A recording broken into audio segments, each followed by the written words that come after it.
আচ্ছা বলেন তো, বিয়েতে কোন ড্রেসটা পরলে বেশি ভালো লাগবে? শাড়ি, ড্রেস নাকি লেহেঙ্গা, নাকি গাউন টাইপের এরকম কোনো কিছু?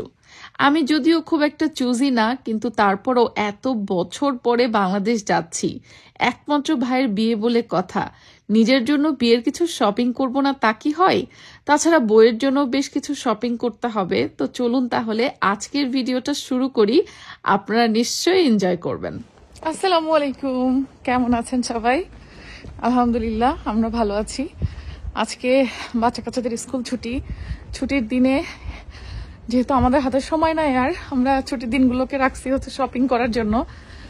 হাতে একটা ডাবের বোতল নিয়ে আমরা যাচ্ছি হচ্ছে মানে শপিং করতে, কারণ হচ্ছে বাইরে কোথায় ইফতার করব জানি না।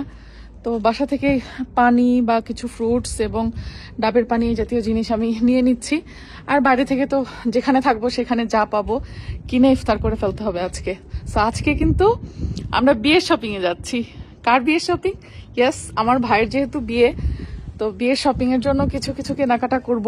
বেশিরভাগ শপিং বাংলাদেশ থেকে হবে, বাট তারপরও এখান থেকে কি কি কিনছি না কিনছি চলেন আপনাদের সাথে আজকে শেয়ার করব। লন্ডনের পথে যাইতে এই যে দেখেন ট্রাফিক। কে বলছে লন্ডনে ট্রাফিক নাই, ইংল্যান্ডে ট্রাফিক নাই? না, এই যে রামাদান উপলক্ষে মনে হয় বেশি, তাছাড়া অন্য সময় কিন্তু এত থাকে না। দুপুরের পরে মানে অফিসার এখন তো অফিসার ইয়ে করে দিছে, তো এখন আরো আগায় আসছে, 2টার থেকেই দেখো ট্রাফিকের মজা নিতে যাচ্ছে বাংলাদেশ। সেই মজা আমার কিন্তু ভালোই লাগে, বিশেষ করে রোজার সময়। এখন এটা বাদ দিয়ে এমনি রোজার সময় না থাকলে ট্রাফিকে বসে ওই যে আমরা মাখানো, মুড়ি মাখানো বাংলাদেশে যে রাস্তায় পাওয়া যায় না। আচ্ছা দেখছেন এটা? আচ্ছা আমি পছন্দ করি এগুলা খাইতে, এটা আমার দোষ। গাড়িতে ট্রাফিকে বসে থাকবো ঢাকার রাস্তায়, আশেপাশে আমরা মাখানো খাবো, মুড়ি মাখানো খাবো, এটাই মজা। লাইফে সবকিছুরই এক্সপেরিয়েন্স থাকতে হবে, সবকিছুকেই এনজয় করতে হবে। তো ট্রাফিক বলে কি ট্রাফিককে এনজয় করা যাবে না? ট্রাফিকটাকেও এনজয় করতে হবে। হাসো কেন? গ্রিন স্ট্রিটের কার পার্কে গাড়ি পার্ক করা হচ্ছে লটারি, বুঝছো? বিশেষ করে এই যে অকেশন গুলোতে ঈদের সময় বা রমজান, পুরো রমজান মাসে আর কি এরকম যাবে। যেমন মনে করো এই পুরো ইউ আকৃতি সবাই ঢুকতেছে বেরোচ্ছে, পার্কিং পুরো ফুল। বাট এখন ওয়ে হচ্ছে একটাই, যে কোন একটা গাড়ি বেরোলে এই যে যারা লাইনে আছে এদের ভিতর থেকে যে কোনো একজন সেই জায়গাটা পাবে। কে পাবে কেউ জানে না। যেমন ওইখানে একটা গাড়ি এখন বের হচ্ছে, তো আমার সামনে 3টা গাড়ি, সো মোস্ট প্রবাবলি ফার্স্ট যে গাড়িটা আছে সেই গাড়িটা ওই জায়গাটা পাবে।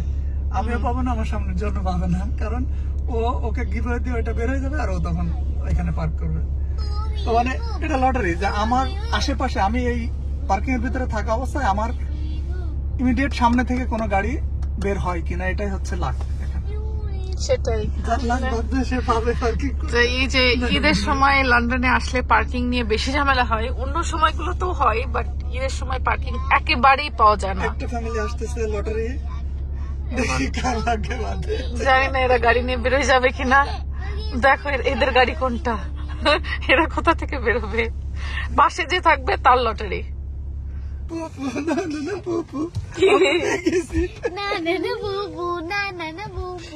পার্কিং পেয়ে গেছো? যাক, you did great job mister Rahman.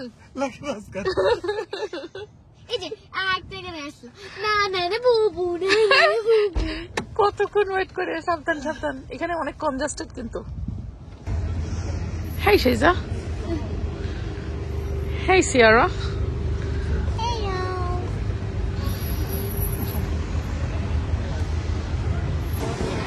Green street মানে কিন্তু মানে জমজমাট একটা ঈদের আমেজ মনে হয় লন্ডনে, অন্য কোথাও এমন মনে হয় নাই। গ্রিন স্ট্রিটের অবস্থা খুবই ভালো অবস্থা, তাও তো কম মনে হচ্ছে এবার, নাকি সন্ধ্যার দিকে আরো বাড়বে? হ্যাঁ, নিউ মার্কেট আর কি। হ্যাঁ, ঈদের ভিড়ভাট্টার এত জ্যাম ট্রাফিক ঠেলে যতক্ষণে আমি শপিং এ পৌঁছেছি ততক্ষণে শপিং করার এনার্জি একেবারেই চলে গেছে। আর আমার সেজা মামনির জন্য আসলে বিয়ের কিছু শপিং করতে চাচ্ছিলাম, যে ওর মামার বিয়েতে কিছু একটা পরবে, একটু গর্জিয়াস না হলে কি হয়। বাট যেটাই ধরছিলাম না কেন তার একেবারেই পছন্দ হচ্ছে না, কারণ সে সব হচ্ছে কমফোর্টেবল ড্রেস পছন্দ করে। ড্রেসে যখন স্টোন বা অন্য কোনো কিছুর কাজ করা থাকে সেই ড্রেস সে একেবারেই পরতে চায় না। তার কথা হচ্ছে একেবারে গেঞ্জি কাপড়ের হতে হবে, নয়তো কটনের কিছু হতে হবে। এত সুন্দর সুন্দর পার্টি ড্রেস থাকতেও ওকে কোনো কিছুই পছন্দ করাতে পারলাম না। তো এবার এসেছি আমার শপিং করার জন্য। আসলে বিয়ের যা শপিং যাবতীয় তা সবকিছু কিন্তু বাংলাদেশ থেকেই হবে। কিছু কিছু জিনিস আমি এখান থেকে অলরেডি কিনে ফেলেছি।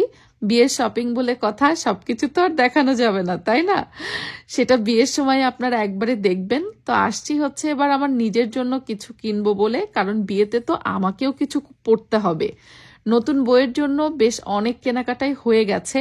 তা আমি কি পরবো চিন্তা করছি। একমাত্র ভাইয়ের বিয়ে যেহেতু, আর তো পরে বিয়ে পাবো না, এটাই শেষ। তো শাড়ি পরবো, ড্রেস পরবো, লেহেঙ্গা পরবো নাকি কোনো গাউন পরবো?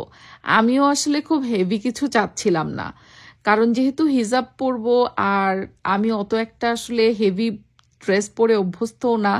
এই জন্য যেটাই পছন্দ হচ্ছিল না কেন, যখনই হাতে ধরছিলাম দেখছিলাম অনেক বেশি ওয়েট।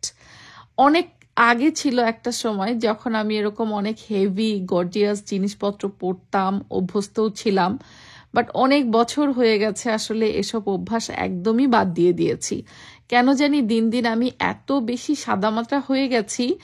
আগের আমাকে আর এখনকার আমাকে যারা দেখে, আমার কাছের মানুষজন, তারা অনেকেই অবাক হয় যে আমি কি ছিলাম আর কি হয়ে গেলাম।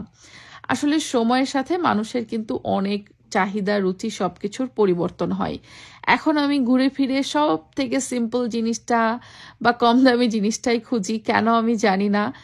আমার কাছে এখন অনেক আহামরি দামি জিনিস কিছু নিতে হবে বা গর্জিয়াস কিছু নিতে হবে, এই জিনিস আর কাজই করে না।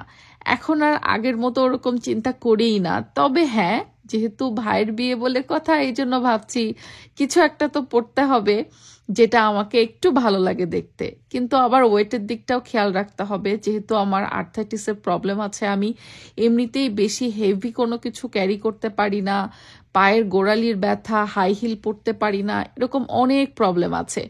আর বেশি হেভি ড্রেস পরলে আমার শরীরে কেমন জানি ইচিং শুরু হয়ে যায়।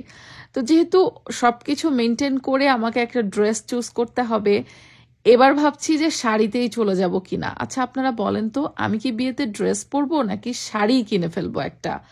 শাড়ি কিনলে অবশ্য একদিক থেকে একটা জিনিস আছে যে সিম্পলের মধ্যে অনেক কিছু চুজ করতে পারবো, বাট শাড়িটা ক্যারি করাটা আর একটা ফ্যাক্ট। শাড়ি যদি কিনি তাহলে বাংলাদেশ থেকেই কিনবো, তাহলে কিন্তু আর লন্ডন থেকে দেখবো না। অনেক ঘোরাফেরা, অনেক কিছু করে আমরা কিছু একটা ডিসাইড করেছি। দেখা যাক, আমাদের মনে হয় আরো একদিন আসতে হবে শপিং করার জন্য। আজকেও আমরা পুরো শপিং শেষ করতে পারিনি, তবে বউয়ের জন্য এবং নিজের জন্য বেশ কিছু জিনিসপত্র কিনেছি, বাচ্চাদের জন্য কেনা হয়েছে। ইনশাল্লাহ আপনাদের সাথে বাংলাদেশ গিয়ে সবকিছু শেয়ার করব।